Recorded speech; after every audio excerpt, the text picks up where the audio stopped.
Hello students, आप सबका स्वागत है हमारे चैनल एप्टीट्यूड स्टडीज़ 2.0 में। देखिए, मैथमेटिक्स सेकंड की क्लास है और जो कि डिप्लोमा में सेकंड सेम में चलती है। और इसमें यूनिट नंबर फर्स्ट मैट्रिसेस की जो एक्सरसाइज 1.1 है उसके हम क्वेश्चन सॉल्व कर रहे हैं, एक्सरसाइज को सॉल्व कर रहे हैं। क्वेश्चन नंबर 5 तक हमने सॉल्व कर लिया है। इससे पिछले के वीडियो आप अगर आपने देखने हैं और आगे के भी वीडियो तो सारे के सारे एक प्लेलिस्ट में पड़े हुए हैं, जिसका लिंक वीडियो के डिस्क्रिप्शन में मिल जाएगा। अदरवाइज़ आप चैनल पर जाकर के भी प्लेलिस्ट सेक्शन में सर्च कर सकते हैं उस प्लेलिस्ट को। उसको एक एक करके देखते जाइए और जो भी क्वेश्चन में प्रॉब्लम है वो आपकी सॉल्व होती जाएंगी। चैनल को सब्सक्राइब नहीं किया, सब्सक्राइब कर लीजिएगा। टेलीग्राम चैनल और व्हाट्सएप ग्रुप ज्वाइन नहीं किया तो उन्हें भी ज्वाइन कर लीजिएगा। तो क्वेश्चन नंबर 6 लेते हैं हम आज के वीडियो में। सिद्ध करें सबके लिए एक साथ लिख दिया है। और इसमें देखिए A minus B minus C minus A B minus C minus A minus B, और तीसरी रो में C minus A minus B और B minus C equal to 0, ये प्रूफ करना है। तो ठीक है, हम LHS ले लेते हैं। LHS में हमने इसको लिख लिया है यहाँ पे। ठीक है, वो एज इट इज़ लिख लिया। अब यहाँ पर देखिए आप C1 टेंस टू, इसको चेंज करेंगे हम और इसमें क्या करेंगे, सारे जोड़ देंगे। C1 में C2 C3 सब जोड़ देंगे। देखिए ए का माइनस ए यहाँ मिल जाएगा, बी का माइनस माइनस बी का प्लस बी यहाँ मिल जाएगा, और माइनस सी का सी यहाँ मिल जाएगा। सेम ऐसे इसमें भी होगा। तो देखिए क्या हो जाता है हमारे पास। इसमें अगर आप बात करेंगे यहाँ पे तो ये स्टार्टिंग वाले तो में तो सब जुड़ेंगे और बाकी एज इट इज़ रहेगा। अब ये देखिए सब कट कुट के, और आपका पहला कॉलम जो है वो ज़ीरो हो जाता है। ठीक है ना, पहला कॉलम ज़ीरो हो गया। आप कोई भी एक रो या कॉलम ज़ीरो हो जाए तो पूरी डिटर्मिनेंट ज़ीरो हो जाती है। तो ये आपका ज़ीरो RHS आ जाता है। बस आपको यहाँ पे लिखना पड़ेगा कि यदि किसी मैट्रिक्स में यानी कि सारणिक में कोई भी रो या पंक्ति, कोई भी पंक्ति या स्तंभ शून्य के सभी अवयव शून्य हो तो उसकी वैल्यू, उस सारणी की वैल्यू ज़ीरो हो जाती है। ये आप ब्रैकेट में लिख देंगे और इसके बाद इज इक्वल टू 0, ये आपका RHS आ जाएगा। और इस तरह से ये क्वेश्चन आपका जो है वो प्रूफ हो जाता है। ठीक है, इसके बाद देखिए क्वेश्चन नंबर 7 देखते हैं। क्वेश्चन नंबर 7 में है 0 AB AC BA 0 BC CA CB 0, और ये आपका 2A² B² C² ये आ रहा है आपका। ठीक है ना। अब इसमें पहले LHS ले लिया हमने, वही डिटरमिनेंट लिख दी है, और इसमें तो यहाँ पे इन्होंने खोल दिया है सीधे। ठीक है ना। ये 0 इस लिखा है, नहीं लिखा है। अच्छा, इसी के अलॉन्ग खोला है इन्होंने, R1 के अलॉन्ग। अगर इनके हिसाब से करें तो एक्सपेंडिंग अलॉन्ग R1 ऐसे करके, और तब आप ये खोल के उसी आ जाएगा। अदरवाइज़ आप एक काम और कर सकते थे कि देखिए इसके अंदर R1 के अंदर A मिल रहा है कॉमन, यहाँ तो 0 है, यहाँ से तो मिल ही जाएगा। यहाँ से A कॉमन मिल रहा है, बाहर निकाल लो। यहाँ से देखिए B कॉमन मिल रहा है, बाहर निकाल लो। और यहाँ से C कॉमन मिल रहा है, वो बाहर निकाल लो। ठीक है ना। तो जब हम इसमें से ABC ये बाहर निकाल लेंगे तो अंदर डिटरमिनेंट के अंदर जो है 0 BC बचेगा, और यहाँ से B निकल गया तो A0C बचेगा, और यहाँ से C निकल गया तो AB0 बचेगा। और अब आपको करना वही है, R1 के या C1 के अलॉन्ग एक्सपेंड कर देंगे। तो एक ABC पहले आ गया है, आगे फिर आपका 2ABC और आ जाएगा। मल्टीप्लाई करेंगे तो 2A² B² C² आ जाएगा। तो इसमें कोई क्वेश्चन में ऐसा तो लिखा नहीं था कि प्रॉपर्टी यूज़ करके कुछ करना है, आप चाहें जैसे मर्जी है। तो ये बच्चे ने जो किया है वो भी सही है, चाहो तो आप कॉमन लेके उसको कर दो शो, वो भी सही है। दोनों से सेम आंसर आएगा। ठीक है ना। इसके बाद क्वेश्चन नंबर 8 पे चलते हैं। देखिए ये क्वेश्चन है XAA AXA AAX is equal to x+2a bracket में, और दूसरे ब्रैकेट में x - a का होल स्क्वायर, ये लाना है आपको। तो देखिए हमने LHS ले लिया। अब यहाँ पर देखिए तीनों में सेम चीज़ें हैं, बस ये है कोई किसी में, कोई किसी में, कोई किसी में। जब भी ऐसा हो तो तीनों को जोड़ दिया जाता है। तो हमने क्या किया, C1 में C2 और C3 ऐड कर दिए हैं। C1 tense to C2, C1 + C2 + C3। तो देखिए इसमें क्या हो जाएगा, x और A जुड़ जाएंगे तो x+2a हो गया। यहाँ भी देखिए A में x और A जुड़ेगा तो x+2a ही आएगा। कहने का मतलब ये है कि पहले रो में, पहले कॉलम में हर एक में x+2a ही आ जाता है। ये C1 से ये पूरा कॉमन आ जाएगा। तो x+2a जो है बाहर आ गया, और अंदर आपका जो है वो 1 1 1, और ये इस तरह से बचा।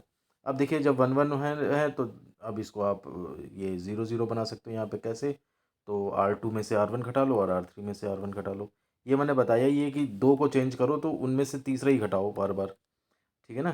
तो R2 में टेंस टू R2 - R1, और R3 tends to R3 - R1। तो जब आप इस चीज़ को अप्लाई करेंगे तो आपके पास इस तरह से आ जाएगा। ठीक है ना। अब आप इसको C1 के अलॉन्ग एक्सपेंड कर देंगे। ये चीज़ यहाँ पे लिखी जानी चाहिए, है ना, ये बच्चे भूल जाते हैं। तो ये यहाँ पे आप लिख देंगे एक्सपेंडिंग अलॉन्ग R1। और अब इसके बाद देखिए 1 के साथ ये इतना इंटू इतना -0 आ जाएगा। वही सॉल्व होके आ जाएगा, और बाकी सब तो ज़ीरो ज़ीरो, इनको लिखने की ज़रूरत ही नहीं। तो आपका जो लाना था वही चीज़ आपकी प्रूफ हो जाती है, यानी कि RHS आपके पास आ जाता है। क्वेश्चन है, क्वेश्चन नंबर 9 है, और इसमें जो है वो देखिए a+b+2c a और b है, ऐसे c+b+c+2a b है, c+a+c+a+2b है, और इज इक्वल टू 2a+b+c का होल क्यूब जो है लाना है। तो देखिए इसमें भी वही चीज़ है, ए बी है, 2c हैं, तो a और b एक और मिल रहा है, यहाँ पे जोड़ दें तो 2 2 2 सब हो जाएंगे। ऐसे यहाँ पे देखिए c है, b है, और यहाँ अकेला bc है, तो 2a है। तो इसमें यही करेंगे हम, LHS लिया हमने सबसे पहले, और इसमें प्रॉपर्टी अप्लाई कर देंगे C1 tense to C1 plus C2 plus C3। इसमें जो है वो ये प्लस ये भी प्लस जोड़ कर देंगे। तो आप देखेंगे अगर यहाँ पे क्या आएगा, एक रो करके दिखा देता हूँ मैं। तो a+b+2c तो है ही, और a और b और जुड़ गया, तो 2a+2b+2c हो गया, और a और b आगे है ही। ऐसे ही आपको हर रो में कर देना है। अब देखिए सब रो में पहले कॉलम में अगर देखें तो सेम चीज़ आ गई है। तो ये आपका 2a+2b+2c बाहर आ गया, 1 1 1 हो गया। अब इस 1 1 को ज़ीरो कर देंगे आप। तो कैसे करेंगे, तो उसके लिए वही तरीका है जो आपको पिछले क्वेश्चन में कर चुके हैं। R2 tends to R2 minus R1, और R3 tends to R3 minus R1। घटाने वाले का रो सेम रहनी चाहिए, ये ध्यान रखिएगा। तो इसमें से घटाएंगे तो ये ज़ीरो ज़ीरो बन गए। अब इधर भी आपको कुछ कम ज़्यादा जो भी हो उससे कोई ख़ास फ़र्क नहीं पड़ता। अब आप यहाँ पे लिख देंगे C1 के अलॉन्ग एक्सपेंड कर दें, ठीक है ना। तो यहाँ पे लिख देंगे एक्सपेंडिंग अलॉन्ग C1, ठीक है ना। तो C1 के अलॉन्ग जब एक्सपेंड करेंगे आप, तो आपका जो है वो ये तो रहेगा ही रहेगा इतना बाहर, और 1, और इसके बाद 1 देखिए ये बाहर रहता है, ये ब्रैकेट अलग लगा लेते हैं, ये इतना मल्टीप्लाइड बाई इतना माइनस ज़ीरो। तो अब इसको आपने सेम सेम चीज़ है, तो ये होल स्क्वायर हो गया, और आगे एक और था तो क्यूब हो गया। तो 2a+b+c का होल क्यूब ये आ गया, और ये इस तरह से RHS आ जाता है। इस तरह से आपका ये क्वेश्चन जो है वो प्रूफ हो जाता है, ठीक है ना। तो इस तरह से ये क्वेश्चन नंबर जो आपका 9 है वो पूरी तरह से कंप्लीट हो जाता है। इसके बाद क्वेश्चन नंबर 10 है। देखिए क्वेश्चन नंबर 10 में ये है कि a² + 1 ab ac ab b² + 1 bc ac bc c² + 1 is equal to 1 + a² + b² + c²। तो इसमें सबसे पहले तो आपने LHS ले लिया, ठीक। अब इसमें आप ये देखिए यहाँ पर कि क्या इसमें कमी पड़ रही है या ज़्यादा पड़ रहा है। तो a² + 1 तो यहाँ पे है, ठीक है। AB और AC है, ठीक। AB यहाँ पे है, और ये चीज़ है। इसमें आपने करना ये है कि अगर आप यहाँ पर ध्यान से देखो तो जो लाना है उस हिसाब से, तो यह है वो आप ये ध्यान से देखिए कि ABC तो एक से एक तो डिवाइड कर दिया है यहाँ बाहर, और ABC से अब C1 C2 C3 में, C1 में A से, C2 में B से, और C3 में C से मल्टीप्लाई किया है, और उसको कंपनसेट करने के लिए, बैलेंस करने के लिए ABC से डिवाइड भी कर दिया है। अब आप यहाँ पर देखिए कि इसमें जब A से मल्टीप्लाई करेंगे आप, तो A ये आ गया, a² B और a² C हो गया। ऐसे ही इसमें आपने B से करा है, इसमें आपने जो है वो C से करा है, ठीक। अब इसके बाद अब R1 को अगर देखिए, ठीक है ना, तो हर जगह आपको A मिल रहा है, वो एक बाहर निकाल लीजिए कॉमन। ऐसे ही इसमें देखिए तो B मिल रहा है, B निकाल लीजिए, और इसमें मिल रहा है तो C, ये C निकाल लीजिए। तो इस तरह से ये जो है जब आएंगे तो बाहर ABC कट गया, लेकिन अब अंदर जो बचता है वो a² + 1 b² c² और a² b² + 1 c² a² b² c² + 1। अब ये पिछले क्वेश्चन जैसा बन जाता है। इसमें आप क्या करोगे, C1 tense to C1 + C2 + C3 तीनों को ऐड कर दोगे। तो यहाँ पर देखिए क्या हो जाएगा आपका, a² + b² + c² + 1 b² c², ऐसे ही तीनों में आ जाएगा। अब ये आप C1 में से ये पूरा उठा लोगे बाहर कॉमन, तो ये आपका जो है a1 प्लस इतना, और अंदर जो है वो इतना बना।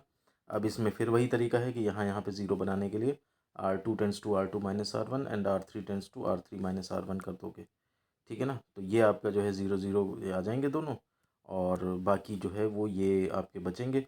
अब आप इसके अलॉन्ग एक्सपेंड कर लोगे, ठीक है ना। Expanding along C1, sorry.